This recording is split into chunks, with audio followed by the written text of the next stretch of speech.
Hello everyone, welcome to the Green Man channel, hope you're doing good and well. So for this Sunday's album review, I'm reviewing the 7th studio album from progressive metal band Haken and their release Fauna, which came out on the 3rd of March via Inside Out Music, and the album is 9 tracks and it's just over an hour in length. So it's taken me a bit of time to get to this album review simply because it is a very complex, very ambitious album. There is a lot to digest, a lot to appreciate. And each song here is about a different animal, so it takes a slightly different approach, sometimes in song structures to sound, and therefore what you have as an end product is quite an eclectic, and as I say, an album which really requires quite a bit of time and attention to fully appreciate it from start to finish. What I will say is the plus side of that is that the album is never dull and it's usually entertaining, it's enterprising, you never know what's around the corner.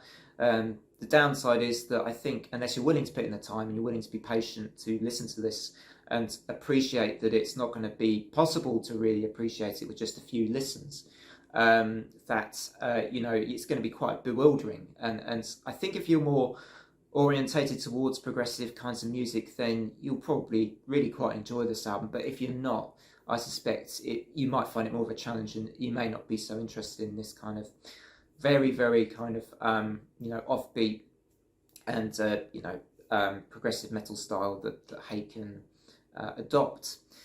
So I mean, wow, I mean, what an album this is though. Once it does sink in, once you do come to appreciate it, it really is quite something. And as I say, hugely ambitious.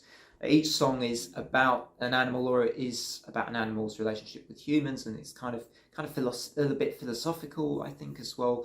And really just quite something. So in Haken, currently we have Ross Jennings on vocals, you've got Richard Henshaw on guitars, Raymond Hearn, and he's on keyboards as well, Richard Henshaw, Raymond Hearn on drums, Charles Griffiths on guitars, and Connor Green on bass, and Peter Jones here coming back for keyboard duties after a while out of the band, actually since the early days of Haken. So he's returning here for this album. So let's go into the tracks of this kind of fascinating release a bit more. So you start with opening track Taurus, one of the more straight up kind of Haken tracks on the album actually. It's the one that is maybe the least surprising to me, having listened to this album, quite a bit now. Second track, Nightingale, is for me where it starts to get very interesting and more engaging.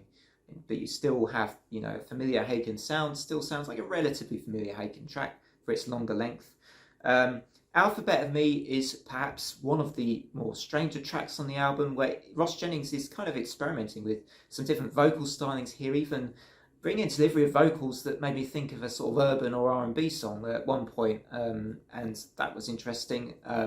But yeah, it's generally a very good track, I think, this one, and this is where the album is going to go into something else. It's turning into, it's kind of morphing into something more than just what you might expect from a Haken album. This is where they're going, really out there with their approach to the music.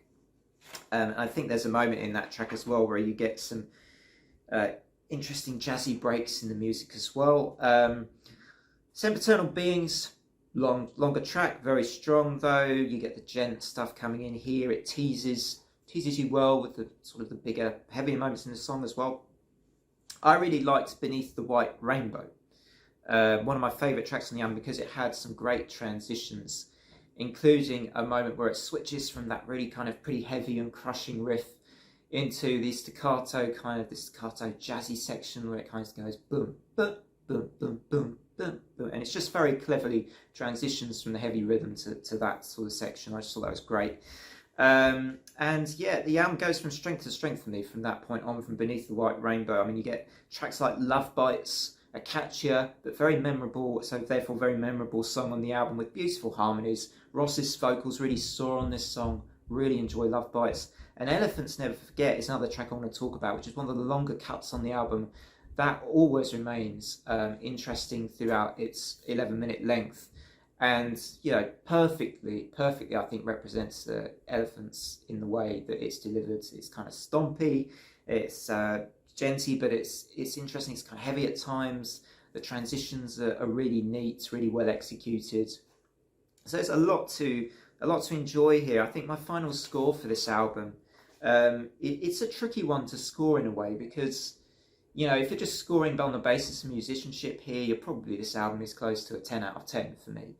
But as an album, as a listener, as an experience, I think there were points in the album that I felt that it kind of gets almost carried away with itself a little bit, but it still, I think, retains a pretty good.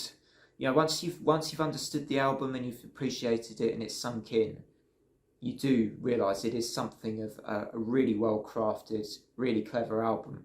Just for me, the first couple of tracks didn't quite get that message across. They just, it didn't feel as linked in with the bizarreness of the rest of the album for me. But this is an 8 out of 10 for me as my final score, because I just think it's still a great album despite its kind of super ambitious nature. So let me know what you thought of this one in the comments. Did you enjoy it? What were your favourite songs? Was it Elephant Never Forgets, Love Bites, Taurus, Beneath the White Rainbow, Like Me? What were your favourite songs? Let me know in the comments. Otherwise, have great Sundays. Until next time, bye for now.